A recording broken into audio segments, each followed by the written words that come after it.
Hi, I'm Ellie Waddington, a hypnobirthing teacher, positive birth advocate, and mum to two feral but adorable children. You are listening to the Bell Mama Hypnobirthing and Positive Birth podcast. This podcast is here to empower you with the tools, knowledge, and confidence you need for a calm, positive birth experience. Together, we'll tackle the big questions, bust some myths, and share practical tips for your journey into motherhood. Plus, you'll hear inspiring real birth stories from mums who've been there, and expert guests sharing their wisdom and insights. Whether you're planning your first or adding to your tribe, I've got you covered, so let's dive in. Hey gorgeous mama, welcome back to another episode of the podcast. Oh my goodness, before we get stuck into today's episode, I have to tell you something absolutely hilarious that happened to me the other day. So I was dropping my son off at school. I dropped him in at the gates and I came out and got into my car, and then I heard a little tap at the window, and it was one of the other mums, and she handed me my wallet, and I was like, oh, okay, thank you. Where did you find my wallet? And she said, oh, it was on the roof of your car. And I was just so bemused at this point because I hadn't even brought my wallet to school that morning because I had no intention of going to any shops or stopping anywhere, so I didn't bring my wallet. And then it occurred to me that I had put my wallet on the roof of the car the previous day when I was getting my daughter out of her car seat, and I'd obviously just walked off into the house and forgotten it. So that means that my wallet was on the roof of my car overnight, and it then somehow, by some miracle, stayed on the roof of my car on the 15-minute drive to school.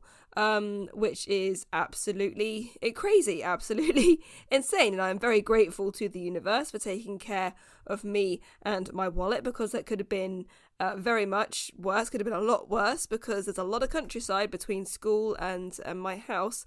So I could have lost my entire wallet, which would have been a bad day. So I'm very grateful that I did not, but I am now taking much better care of my wallet. So I might be suffering from a little bit of mum brain, but you know who absolutely is not suffering from a little bit of mum brain is the amazing Dr. Alice Keely, also known as the Heavyweight Midwife. So Dr. Alice joined me to talk about plus-size pregnancy care. We discussed everything from the stigma around plus-size pregnancy and risk assessments to water births and challenging outdated guidelines. She shared incredible insights on informed decision-making, personalised care, and advocating for the birth experience that you deserve. So you're going to love this one. Let's dive in. Hello, Dr. Alice. Welcome to the podcast. Thank you so much for coming on today. If you could please just introduce yourself, tell us your story, kind of who you are, where you are, and how you got to doing what you do today, that would be amazing. Oh, thank you, Ellie. Thanks so much for inviting me on. Yes, so I'm Dr. Alice Keely, and I'm the founder of the Heavyweight Midwife. So I am the Heavyweight Midwife, which is a project that I set up about almost 3 years ago now. And I guess there's a long story behind how the Heavyweight Midwife came to be born, but I'll try and give you a short version. I was just thinking in preparation for this, it's about 20 years now, oh my goodness, since I was a midwife, and I had a job with a really fantastic charity called Tommy's the Baby Charity, which some of your listeners have probably heard of, and they do brilliant research into pregnancy. And my job was to set up and run a plus-size pregnancy clinic, for want of a better term. And I was working, actually, at that time. My manager was the author of the current sort of obstetric guidelines in the UK. So it was a research and a pregnancy care clinic, and I very quickly sort of became quite troubled by sort of thinking about the care, the stigma, the evidence underpinning the care, and getting to know the women that came to the clinic. I was unsure about their experiences, really. So a very fast forwarded version. I managed to get funding and do a PhD in this topic. So women's experiences of plus size pregnancy and their care, and then I became a lecturer in midwifery and a researcher. So I work at a university for part of the time now. And the idea from the Heavyweight Midwife came to me because it's kind of it helped me to get back to helping women directly and caring for women, which I really did miss when I was doing the sort of studying and teaching, lecturing and researching side of things. So the Heavyweight Midwife was born from an idea that I could advise and reassure women, because I think really that is what's missing, amongst other things, from the care that plus size women get. So at that time, me and my daughter had an Instagram account for our dog. We had about 8 followers. So I was not social media savvy, would not be an understatement. So it's been a bit of a learning curve on that side of things. But yeah, I love reassure just every day, getting the feedback of the reassurance and the difference that I make to people on this journey. So that's a hopefully not too much of a rangy, rambly introduction. No, it's perfect. Thank you so much. So let's start off with, so we're talking today about sort of plus size pregnancy and birth and the Mm. issues surrounding that. So why is it so important that we have these conversations? Well, I think it's important that we have these conversations because women will have these conversations when they're having their care, and when they're making decisions. And the first thing that I would probably emphasize, so from my perspective, when we say we need to have these conversations about plus size pregnancy and plus size birth, they are just pregnancy and birth. And because it's very much possibly a consideration if you are plus size, maybe, but it's not a complication of pregnancy. And I think the importance of what I do, is fundamentally, I mean, there are loads of things that I do, but fundamentally giving that reassurance to people, because there is so much emphasis on risk. I mean, that's what underpins all pregnancy care, really. But if you're plus size, there's such a lot of risk talk. It's very, very generalized. You get slapped with a high risk label, which I think makes you feel that complications are likely. Probably that's what that label would conjure for me when I was, if I was didn't know better and I was pregnant and worried, because everybody's worried about their health and they want the best when they're pregnant. So I just think it's so irresponsible, really, to have these binary kind of high risk and low risk labels. And so there's so much that needs to be unraveled, and so much reassurance and pushback, and empowerment given to women.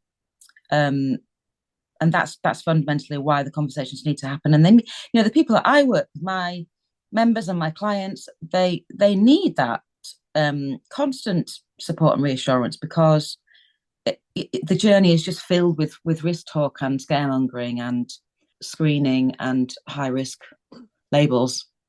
Yeah, and we know it's kind of across all of maternity, not just plus size Sure. issues. It's becoming increasingly easy to receive that big high risk sticker on the front of your notes.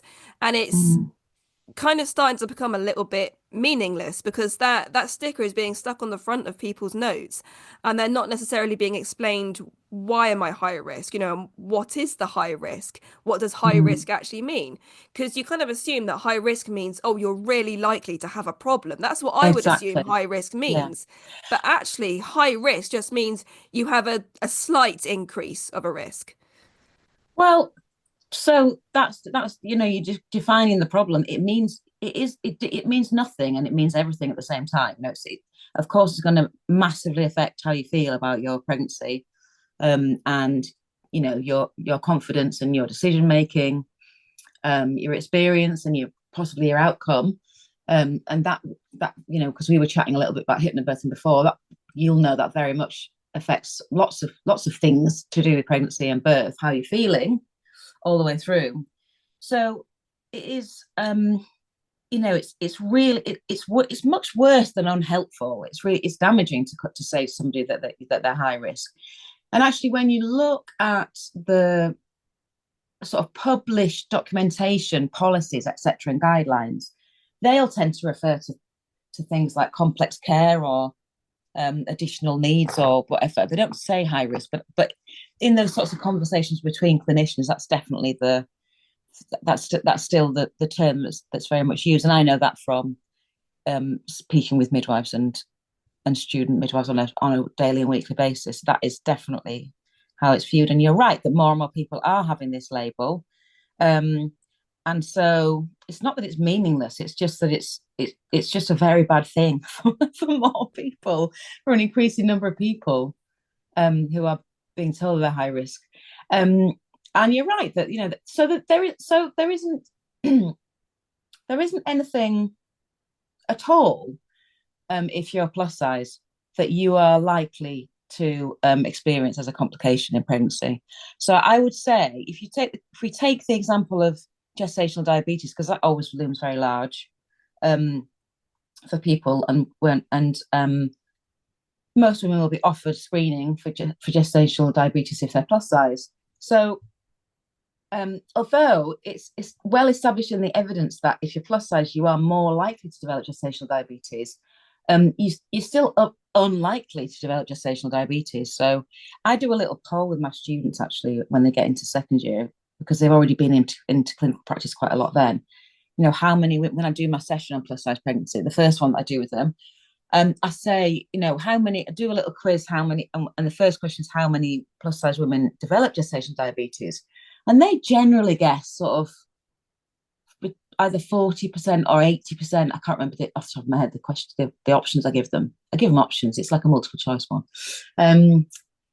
Whereas actually, depending on where you get your evidence from, because it does vary, is somewhere between 8 and 20% of women who are plus size will develop gestational diabetes.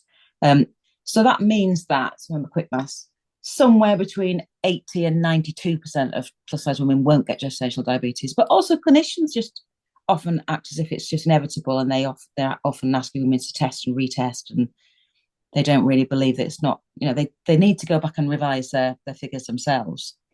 And meanwhile, and I picked that actually because gestational diabetes is probably the one condition that there is evidence that there is an increased, although it is caused by pregnancy, there is evidence that it's more likely to happen if you're plus size, and it's the largest kind of increase in chances.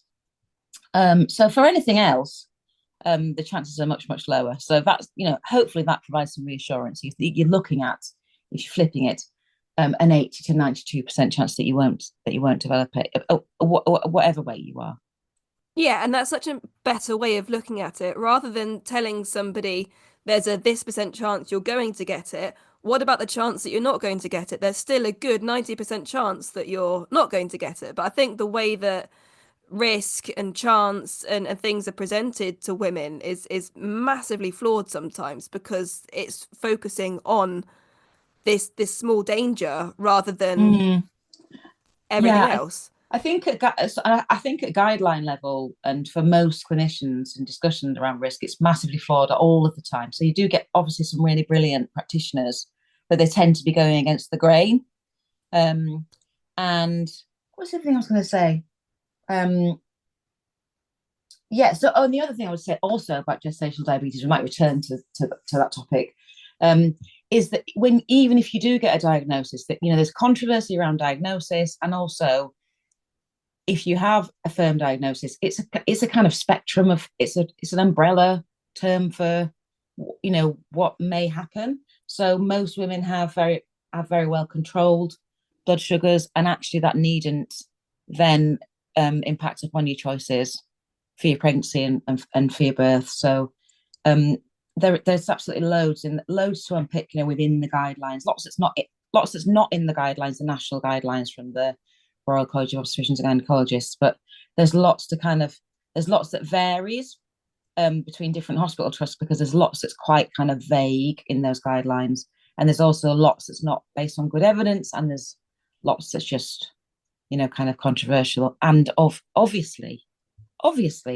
they are guidelines and they're not rules. So there's loads to go at, and loads of work that I do with my clients around advocating for their choices, definitely. Yeah, and you touched a bit there on different guidelines of the different trusts, and this is something that just baffles me, is that you can go to one hospital and one trust and be told, this is what we're going to do, and a different hospital somewhere else, in a different part of the country, their guideline is completely different, but they're still within the NHS, but they have these completely different guidelines. And that to me is just mad. Yeah, an example I'll give you there, because I have a group that meets up online every week, and one of the most popular things that we talk about is water birth, because most of my members are planning a water birth, or certainly they want to negotiate to have the option of a water birth. And the pretty long guidelines from the Royal College of Obstetricians and Gynecologists, they're called the Green Top Guidelines.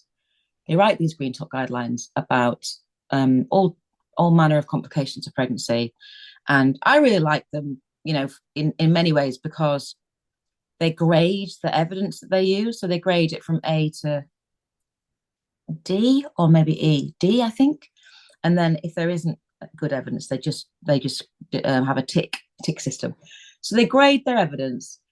So they're quite sort of transparent, but there are lots of problems with the guidelines, and you can see, because they're very carefully written. So you can see when things are carefully written to kind of just be suitably sort of vague about things.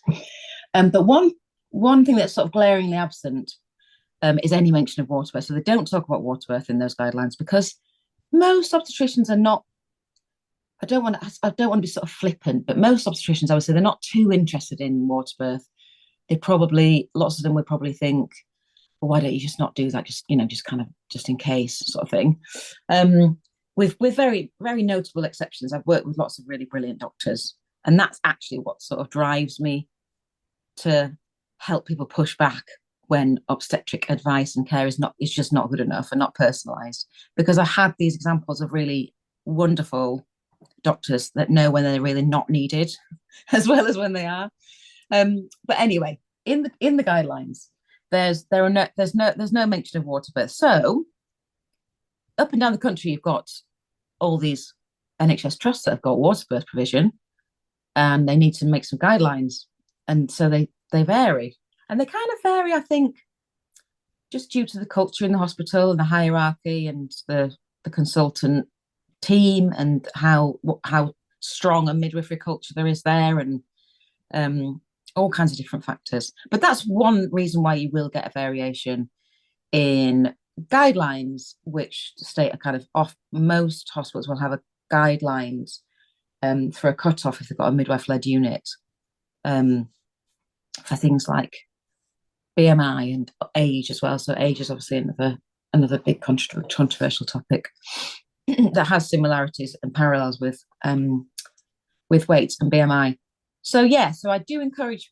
I mean, what I help women to do is sort of navigate that journey to getting a water birth agreed, and that can be difficult usually, or easy depending on where they are and who they're talking to. But what's important, I guess, so what I would say to listeners, if this is you and you're thinking that you want a water birth, is that if you have a conversation with somebody who says, maybe at a consultant clinic, who says, oh no, it's not advised for you, or that, that's not in our guidance, I wouldn't just accept that as the end of that conversation. It just means that you're not talking to the right person at the moment. A really classic thing happened, and I helped somebody to kind of unpick this situation.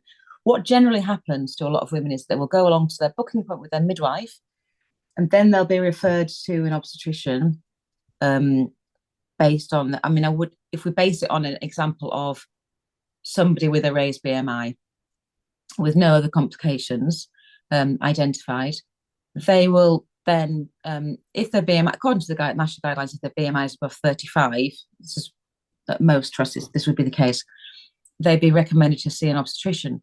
What often happens is they're told they need to see an obstetrician rather than offered, or they're not even told and they just get a letter later, and they probably don't really know what it's for, because it'll just be like a standard outpatient clinic appointment letter with a doctor's name on. And then, as is what happened to this woman, because she really wasn't high risk in inverted commas, when she went along to the consultant clinic, she didn't see the consultant, she saw one of the more junior doctors, and they're all obstetricians, they're highly qualified. So she didn't see the person whose name was on the letter. She also isn't from the UK, so it was an added level of sort of uncertainty that felt like maybe I should understand what's going on here. But I'm from somewhere else. So and then she was told that she wouldn't be able to go to the midwife led unit, and she had to be consultant led and these sorts of things.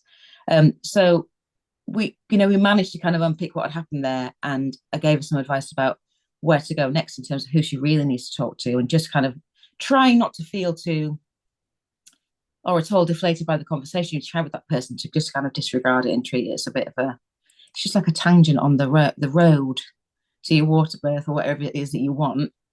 It can be a little bit of a windy road. So it was just a bit of a distraction, and we'll get back to finding the right person for the right conversation instead.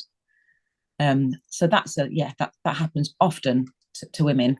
So yeah, if you are having a conversation that you don't like, and someone tells you that your choices are going to be restricted, then I would just say, don't just take that as the end of your journey with that, and the end of the conversation. You just might probably need to talk to somebody else instead. So, what is the objection with water birth? Because we know that water birth has so many benefits to women in labour. What is the objection to plus size women in giving birth in water? I know, yeah. Do you know? I was having a little scan over those guidelines that I referred to this morning, because I was thinking about grades of evidence, strength of evidence that underpin the guidelines. And as I said, they actually don't mention water birth in the national guidelines.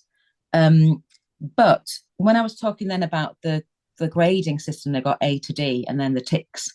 They've got, I think, 60 something recommendations in that set of guidelines.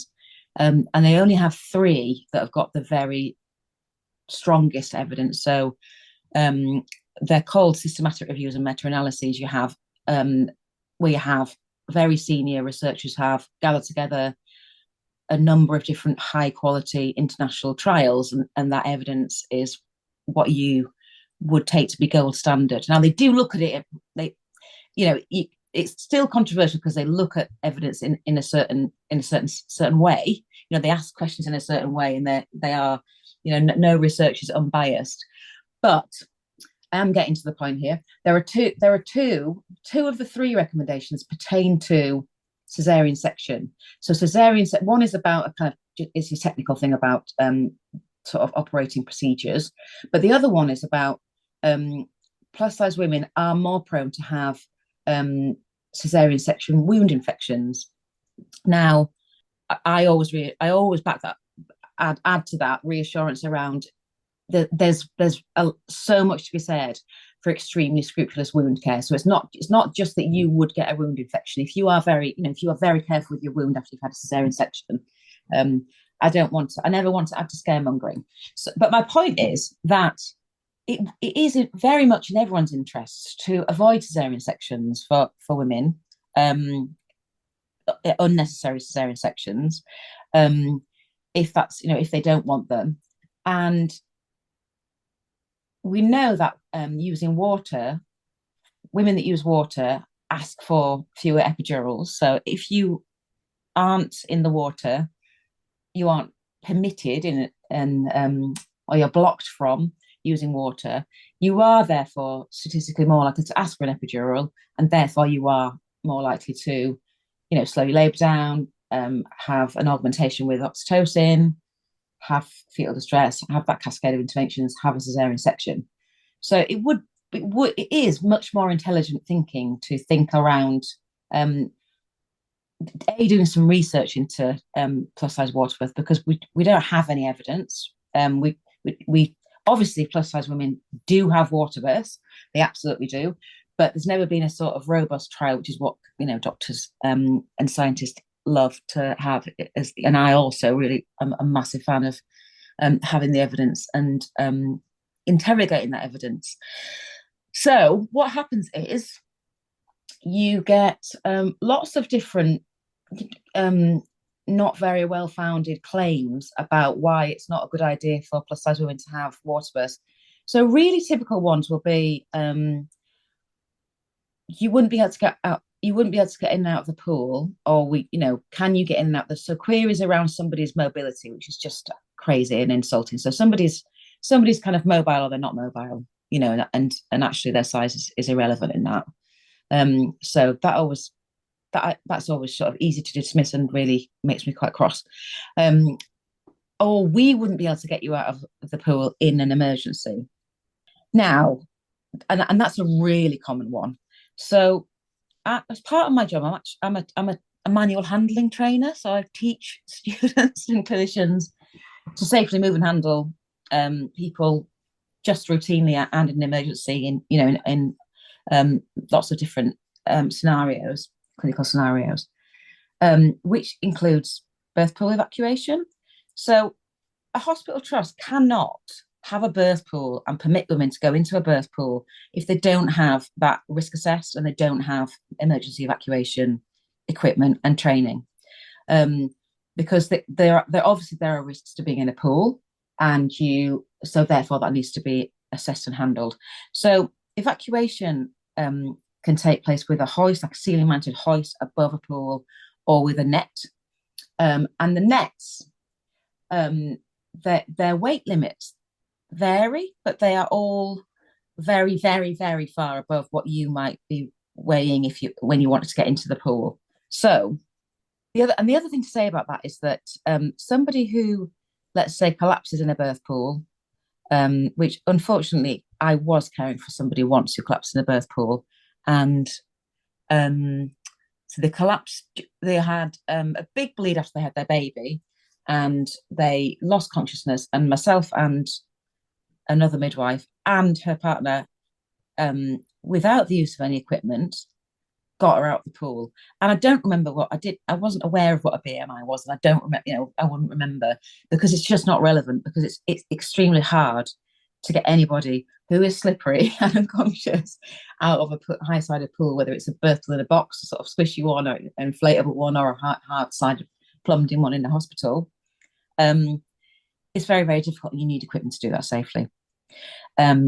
So it's something that I think is a real Chinese whispers kind of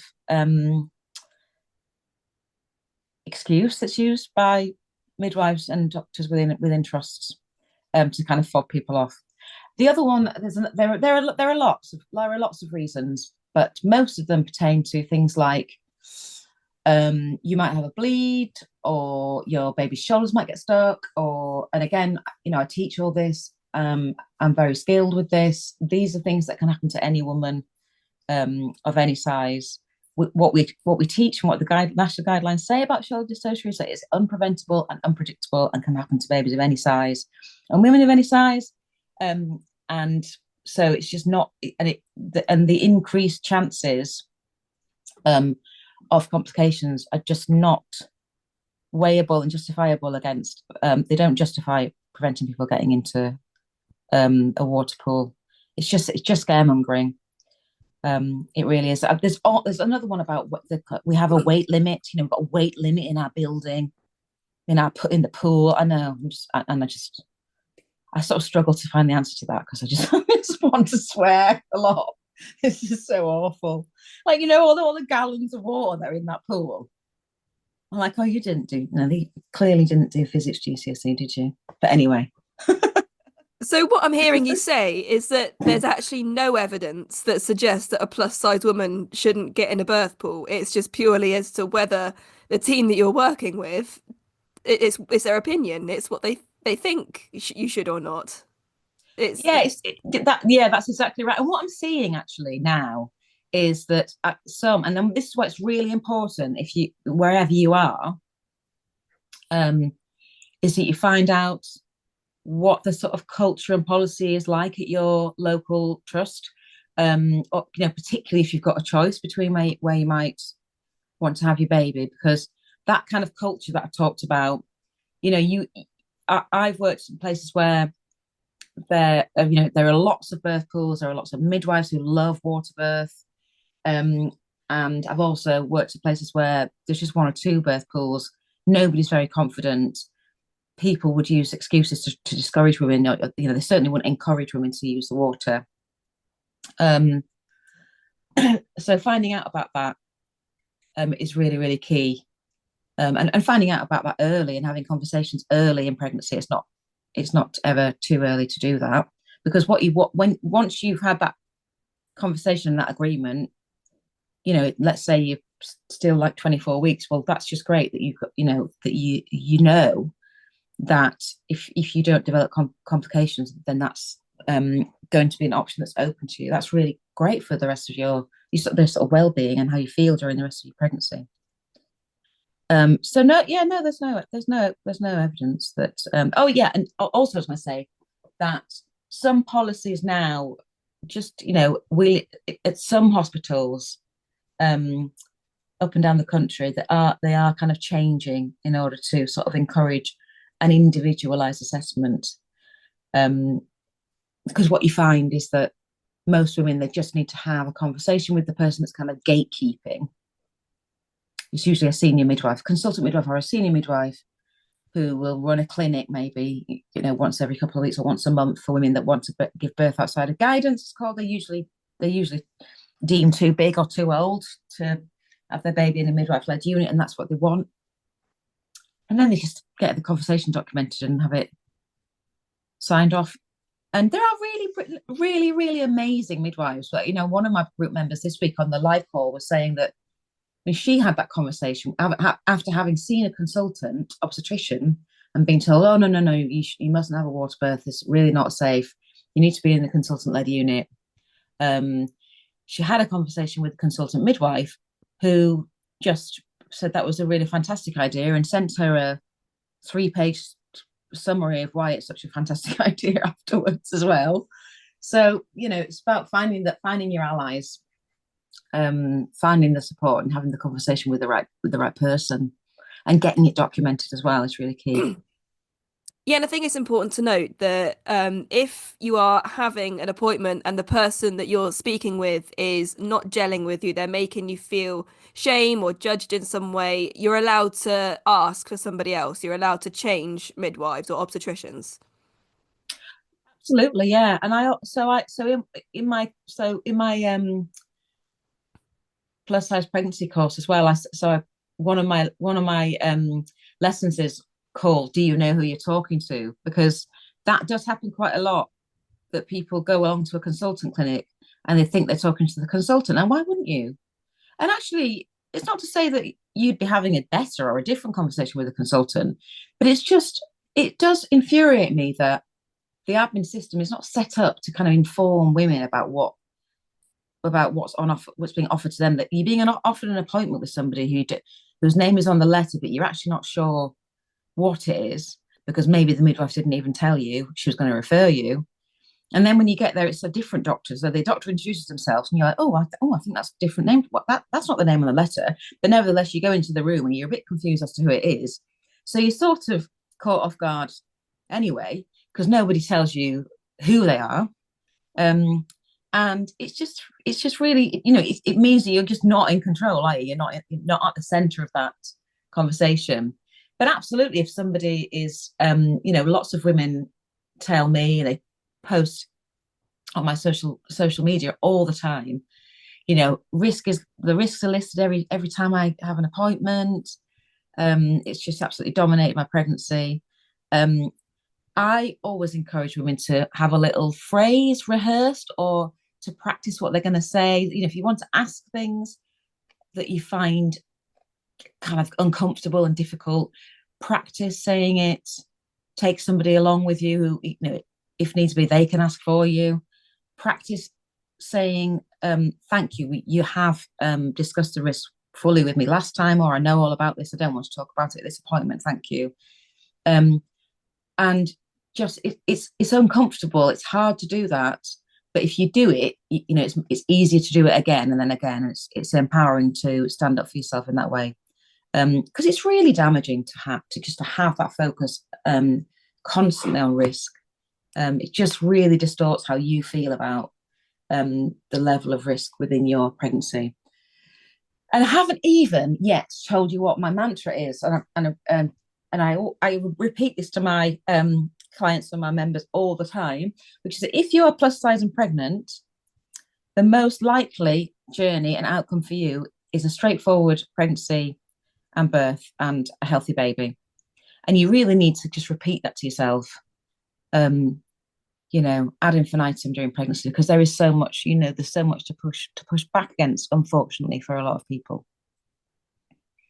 Yeah, and it seems to me, right, that if you get to your pregnancy and you are deemed a plus size person in your pregnancy, like there's very little you can do about it at that stage. You're already plus size, there's nothing you can do about it. So having it constantly raised at every opportunity, that serves no purpose other than it's just going to make you feel bad about yourself. Yeah, exactly. So we don't actually have. I mean, it's controversial. We don't have any guidelines for what is a healthy weight gain in pregnancy for anybody in the UK. So NICE, the National Institute for Health and Care Excellence, sort of looked at what might be healthy weight in the RCOG guidelines. They call it acceptable weight gain, which I think is quite amusing. What is an acceptable weight gain in pregnancy? But NICE said that there isn't. It's too complicated, and they're not going to recommend a weight gain. If you Google it, you'll very quickly probably come across the Institute of Medicine American guidelines, and they so that you can, if you want a sort of a guide, you can have a look at that. Lots of women don't want a guide. Lots of people don't want a guide, and they want to not have that pressure. Lots of people are in a kind of lifetime cycle of trying to lose weight and feeling that pressure, and it it can be a very, very difficult way to live for people, from which they see pregnancy as potentially a break from that. It's a completely different sort of health state. But then you get this, you immediately get this risk talk, but alongside a sort of emphasis that there's no evidence that it's safe to lose weight. So you mustn't lose weight. We don't know how much weight you should gain, because we don't like the evidence on that. So we're not going to draw up guidelines on that. But just try and be healthy. That's kind of the advice. So one of my absolute pet hates is healthy lifestyle or BMI or bump start services. So these are clinics that, again, women sometimes get referred to without being told.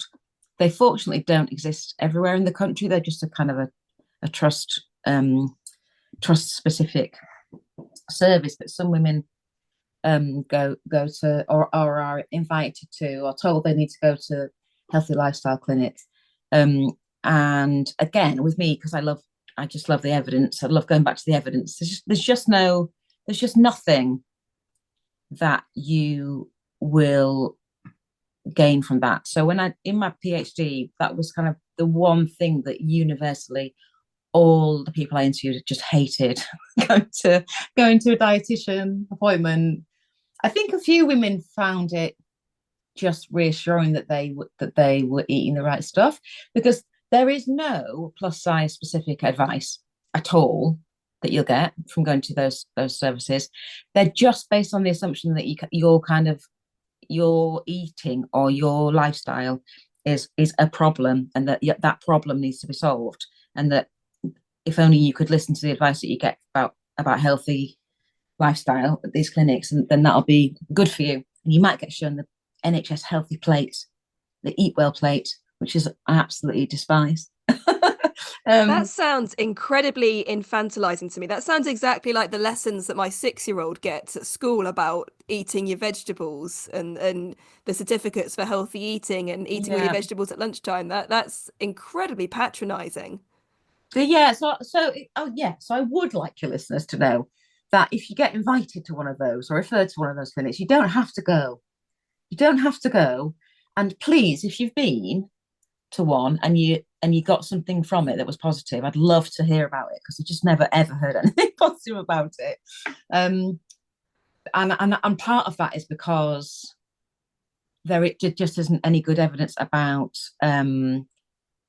There's no plus size pregnancy specific advice to give. There's no weight gain advice to give. I'm not sure what I'd think about it if there was. It's just, an assumption that you don't know how to eat well, and that they're going to tell you about that. So, I mean, you don't obviously you do, all of the appointments that are made for you are for you to choose, in fact. But with that, I just feel it's just so, it's just so stigmatizing for people. So I'd like more people to know that they can turn it down before they go.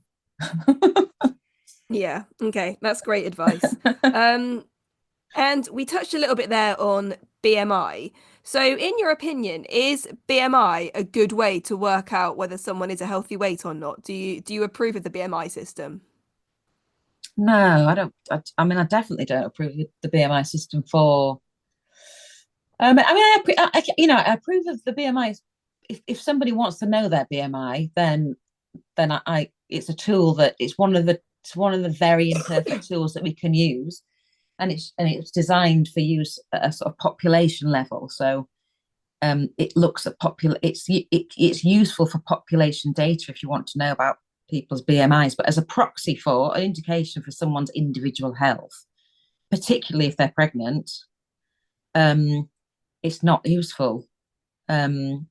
So again, you will be asked to have your BMI calculated when you book with your midwife, and that will probably involve asking you to be weighed. It might not; they might just ask you what you weigh. But lots of clinics have got scales.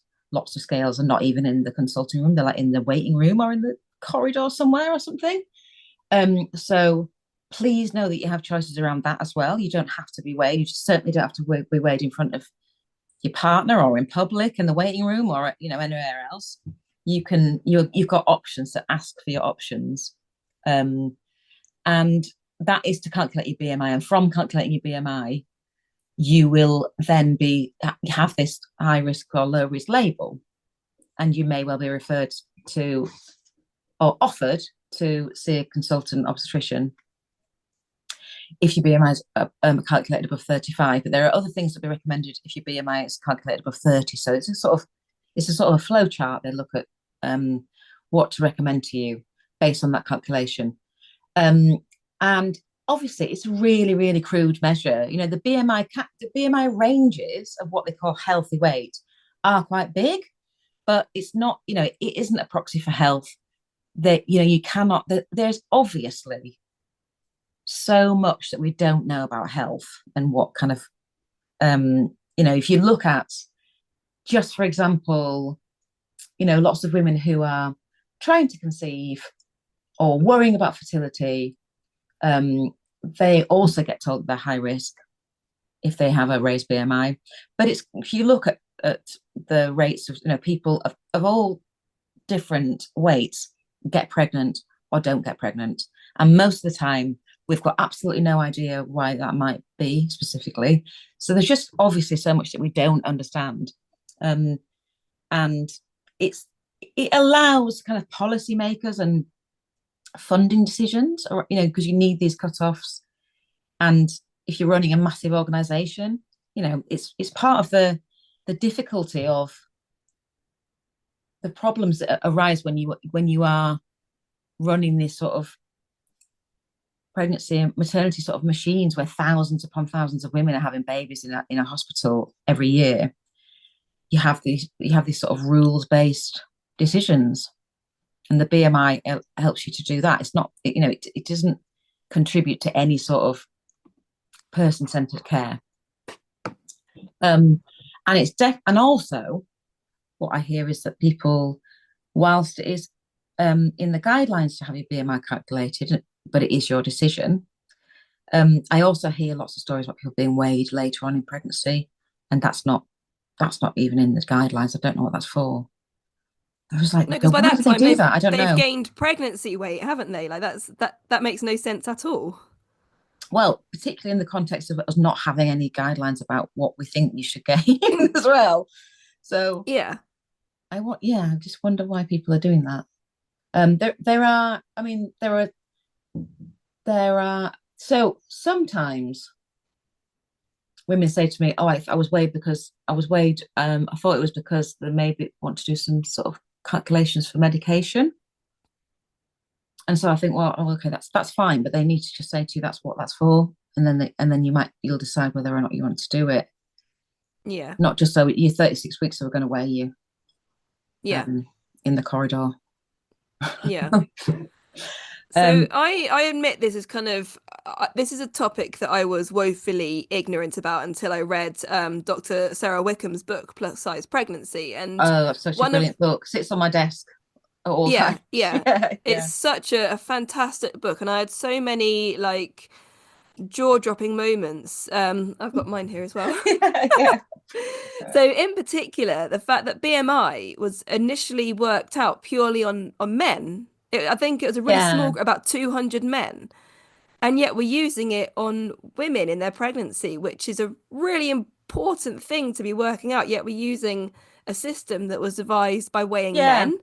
yeah. I mean, it's a tricky in public health terms, right? It's really difficult because you do. So a while back, I did a master's in public health, and when you're looking, the problem is that policies are made, and there are tools like BMI that are devised, and they're generally imperfect, but they have uses. But then they get used into the wrong ways, in ways that aren't useful. I think what's more kind of important maybe is that there is no doubt that as a population we are getting bigger. So childbearing people are getting bigger, um, and the BMI. I always get asked about BMI when I'm speaking, and to me it's kind of a distraction. It's kind of a sort of symptom of unintelligent thinking on the part of clinicians and those that write the guidelines, and also just it highlights that sort, as I say, that sort of lack of person-centered care. But and it's also sort of a distraction from that. That as a population we are getting bigger. So you can use the BMI to inaccurately kind of measure that, but it's more to do with how do you individually make a plan of care for somebody. That's what's kind of lacking, because whatever your BMI, you might develop preeclampsia, right? Anybody might, and unfortunately, we're not very good at preventing it, and it's still reasonably common. Fortunately, it's usually quite mild when it does occur, but it's more that it's not the BMI and the being plus size or plus size status isn't really the relevant thing. It's just are you complicated in this pregnancy or are you not? And if you're not, then you shouldn't have your choices restricted, and you shouldn't be being told to have an induction at 40 weeks or whenever, which is something we haven't even talked about yet. So, That might need to be another episode. That's a whole other episode. exactly. Yeah. So yes, it's that kind of rules-based, depersonalized, and stigmatizing way in which people are treated. And then you throw the kind of BMI in. So yeah, it is a problem, but it's not. I don't think it's not simple enough to kind of rubbish the BMI. It's kind of deeper than that. It's more. It's to do with personal prejudices on the part of some clinicians sometimes, but also that kind of stigma that's embedded into the system and the way that maternity services are structured as these kind of huge machines.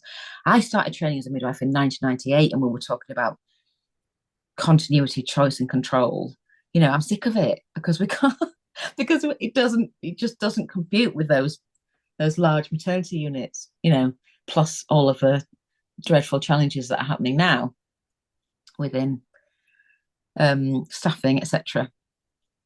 Yeah, see, where I live in Northumberland, I am incredibly rural. We have a very small midwife team, and I'm extremely fortunate that I did have true continuity of care. I had the same midwife all the Mm. way through my pregnancy. She got to know me and what I wanted. She was absolutely amazing, and it just so happened she was actually on holiday when I gave birth, but otherwise she would have attended my home birth as well. Yeah. Um, And you but it might get was that, but it's a lottery, isn't it? Yeah, yeah. And Yeah. I think where I am tucked away in this little corner of Northumberland, I forget that there are other places in the UK where it's not like that at all. And you could literally see a different midwife every single appointment. Oh, definitely. But what I would also say, because I have worked as an NHS midwife for years, and I as well. So I never want to whenever I'm speaking, I never ever want to set people up to think that they're going to have to battle against the system, against sort of unpleasant people. Yeah, the vast majority of clinicians are really doing their very best to give you the best care. They want the best, and it most people, despite the increase in challenges, really have very good, if not amazing, experiences of care when they have their babies, and I think that's where the fear comes in, is around the time, obviously the uncertainty around the time of having a baby. I think that a lot of the um, well, I know that where the system is really struggling is around is in the other clinical areas, the other parts of the care system, because when things are challenging, um, the managers of maternity units will pull their staff to the labour ward to make sure the labour ward, like the acute service, is fully staffed. So you I don't want people to be frightened about that. I've seen lots of people kind of feeling relieved after they've had their baby, that everything went so well. And I really, I am sort of all about kind of reassurance. As a clinical midwife, there were so many women that came into hospital with their birth plans, and their sort of shoulders relax when you look at their birth plan. You're like, oh yeah, this looks brilliant, and because they're waiting for you to kind of say, oh no, you need to go into the labour ward and have an epidural immediately. So yeah, most midwives and doctors are just fantastic and will always do their very best for you. And the NHS is still providing a fantastic service in the main. But yeah, I think it's the structures, because as I say, they're these really big maternity units in particular. They are they have so many babies are born every week, and they have these policies. It all kind of does feel quite rules based and depersonalized, and stigmatizing for plus size women when they're told, like, your BMI is above 30, your BMI is above 35, and you can't have a water birth, you can't come into the midwife led unit, and you really shouldn't Yeah, be able to. and Yeah, and I think you did touch a few times on there. It's important to note that we do kind of in these sorts of podcasts, we do make criticisms, but it is ultimately the system that's flawed, not the people that work within it. Because the people that Mm, work within it, they don't go into midwifery thinking, I want to do this because I want to make women feel judged and shamed. I like to think that most midwives go into midwifery because they want to help women have babies, they want to take care of women. But they're so kind of governed themselves by the policies like that they're in, that they're working in. yeah, And I think yeah, sometimes it does get missed a little bit because there's a real kind of fear with some midwives that I've spoken to around legal aspects and being personally blamed for things that go wrong. yeah. I mean, I was so. I, I mean, I would add to that, and you did say, if you don't, if your midwife is, if you just feel like you are being treated disrespectfully, unfortunately, it does happen. You certainly can ask for another midwife or doctor. Absolutely, and you can um, always request someone else to look after you. And yeah, they are working incredibly hard. Absolutely, and I mean, I think that so it's an interesting point that you make about being personally blamed. I think that in terms of I think I'm right in saying that maternity care, there is still the top profession, the top specialism rather, for litigation, so complaints against hospitals. So you can't individually be blamed as an individual clinician in this country. You can in America. But I know, and I know there's always a lot of talk about, oh, this is my PIN. So you have a PIN number, you're on the register and you're a midwife. It's my PIN, because you can obviously be investigated and regulated by the Nursing and Midwifery Council. Because I teach a lot around this kind of thing, like, decision making, informed choice. How do you help people to make decisions that are safe, the right decisions for them? If you have explained the evidence that underpins the guidelines, or the lack of evidence, if you've been open about the complexity of these things and you're able to explain properly to someone that's having a baby and they make their decision, then that's all you're required to do. So it's about a sort of professional confidence, I think, around these things. So if you have a conversation with somebody and you about having a water birth and they're plus size, and you document it, and you have a sensitive, personalised conversation, and they decide to have a water birth, and they have an emergency in the pool, that isn't your fault, because anybody can have an emergency. It's just that life and birth has risk attached to it, and you need to just have nuanced, intelligent conversations about that kind of thing that don't involve the words high risk and not allowed. Flippant again. So, what kind of resources are there out there for plus size women that are kind of going through this system right now, and they think they want support that is kind of specific to them and their situation? What sort of resources are there available out there for them? Well, so we talked about Dr. Sarah Wickham's book, didn't we? I love Dr. Sarah Wickham's book.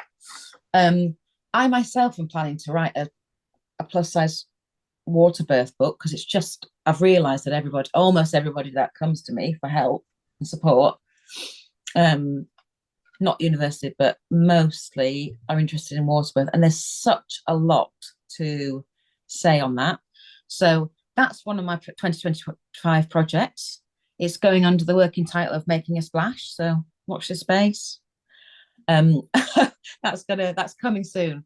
I have a variety of different ways to support women at theheavyweightmidwife.com. So I have plus size pregnancy and plus size birth course. So I have support throughout the pregnancy sort of journey, because it's not just about kind of birth prep.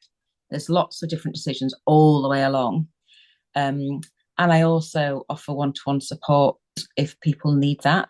So that's all at theheavyweightmidwife.com.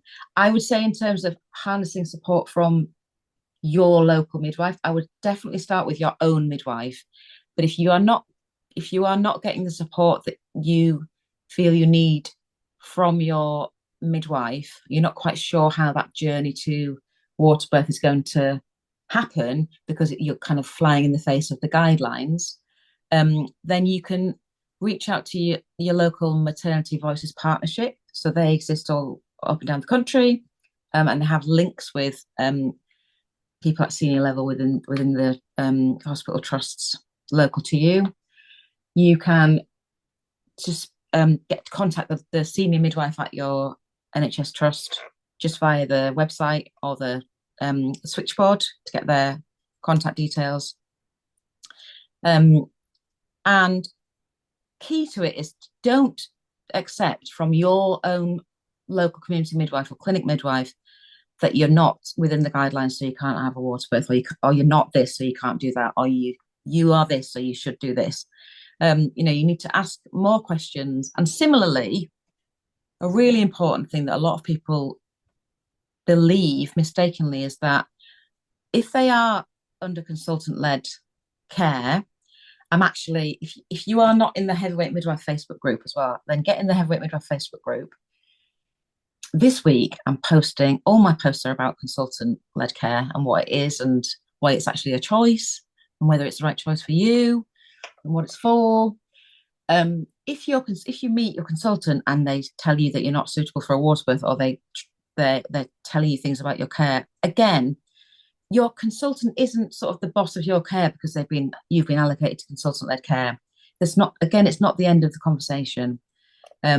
Usually what you need is a conversation with a sensible senior midwife who will document that and put you a bespoke, personalised plan in place. But there's loads about water birth and all the other choices as well.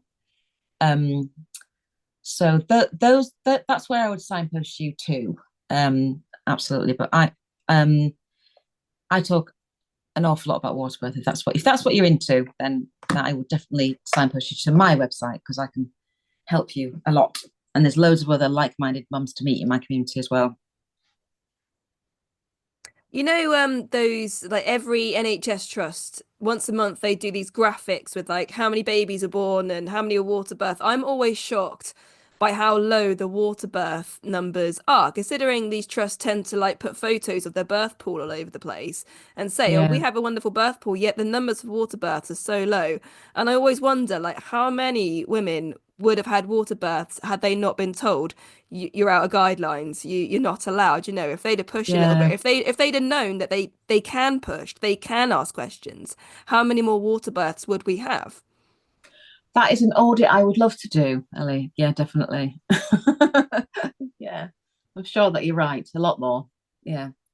And again, it's about that sort of increasing that confidence um, across the profession, the confidence to, I have worked in a unit where women would be triaged to, so they would be directed to the midwife-led unit, and then the midwife that greeted them at the desk would say, do you, have you thought about having a water birth? We can start to run the pool because it takes a while to fill. So they would actively promote it.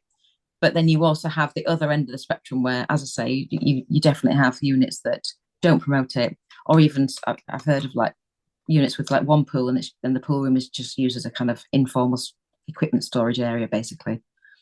So Well, that's sad. That's really sad. yeah.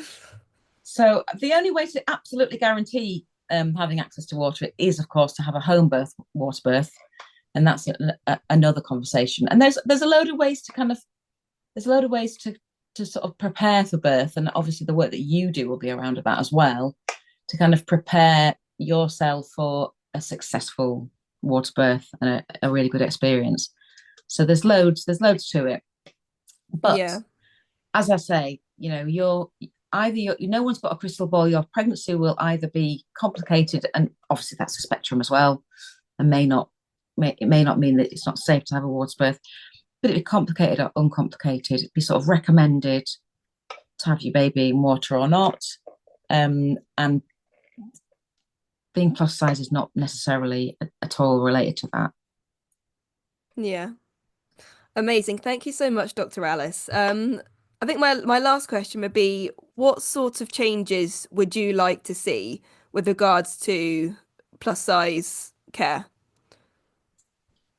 Oh gosh. So that's put you on the spot a Well, little bit. yeah. I mean, so the current guidelines were published in 2018, so they probably will be due a rewrite in the next kind of 2 or 3 years. And I think they weren't changed an awful lot. I'll tell you one big change that happened was between the sort of 2010 version, the 2018 version. The title changed from management of women with obesity, and I hate that word, obesity in pregnancy, to care of women with obesity in pregnancy. So, and I sort of always chuckle about the kind of, I wonder how many meetings and how many hours it took for them to decide to make that change and call it care instead. So I think it's if you kind of blue sky thinking, it comes back to that kind of fundamental. I think it's really a sort of pregnancy paradigm shift, isn't it? It would take just a shift away from the fundamental focus on risk, or the fundamental focus on the sort of medicalized paradigm, which is that pregnancy and birth are only normal after the fact. So once you've actually had your baby and proved that it's okay, then we'll believe it. Otherwise, we're just going to look for complications all the way along. And it's not, it's the sort of midwifery paradigm is, in terms of, if you think about a plus size pregnancy and birth, I often remind women of things that are really overlooked and they're not reminded of. Things like, your labour and birth are just really a part of the whole pregnancy continuum. They're not a separate thing. And so if you don't have complications in pregnancy, if you're sort of left to your own devices, it's very unlikely that you'll have any complications during labour and birth as well. And also another one that's very overlooked, I get asked a lot about women who had possibly had a first baby and then possibly had an experience that they didn't want, like an induction and maybe a forceps delivery, for example. And they're worrying now because it's often very difficult to imagine an experience that will be different the second time around, isn't it? Subsequent times. And nobody has said to them, you've had a previous vaginal birth, you had a previous uncomplicated pregnancy and a vaginal birth. So it is extremely unlikely that things won't just be completely straightforward. That's if you look at stats on first time births, inductions, forceps. Even doctors would look at that medical obstetric history and think, oh, that'll be fine then. But they won't say it. They won't actually just reassure the woman in a lot of cases. So just reassurance around how uncomplicated and how equipped your body and your baby is to kind of just do its own thing, and how BMI and plus size is just not that code, that proxy for health. Just a lot more reassurance. I always say to student midwives when I'm teaching them about doing a booking appointment, say, for example, with a plus size woman, when that plus size woman walks into your clinic, rather than following the guidelines, which says that you need to just go through a long list of all the risks that are associated with their pregnancy because of their plus size status, just have a think that what they've probably been doing for the past 8 weeks or whatever is Googling and getting themselves into a right state about various different things, risks. So what you ought to be doing first of all, foremost, is asking them what their concerns are and their priorities, and then reassuring them, because that's really what they need. And that's absolutely backed up by the statistics about how likely complications are. I love that. Dr. Alice, if we could clone you and have you in like everywhere, that would be absolutely amazing. That just sounds so lovely. Well, world domination, is the water birth book first, then world domination next. Yeah. And when you do publish your book, I would love to have you back on to talk about your book.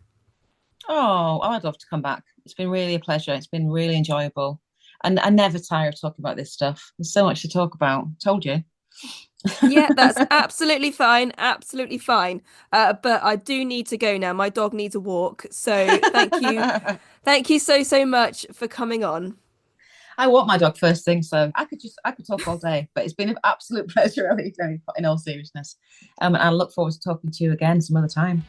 Thanks for tuning in to the Bell Mama Hypnobirthing and Positive Birth podcast. If you enjoyed this episode, make sure to leave a review and hit subscribe on your favourite podcast platform so you never miss an update. I'd love to hear from you, so if there's a topic you'd like me to cover, or a question you'd like answered, or if you'd like to share your birth story, please get in touch by email or DM me on Instagram. Until next time, take care.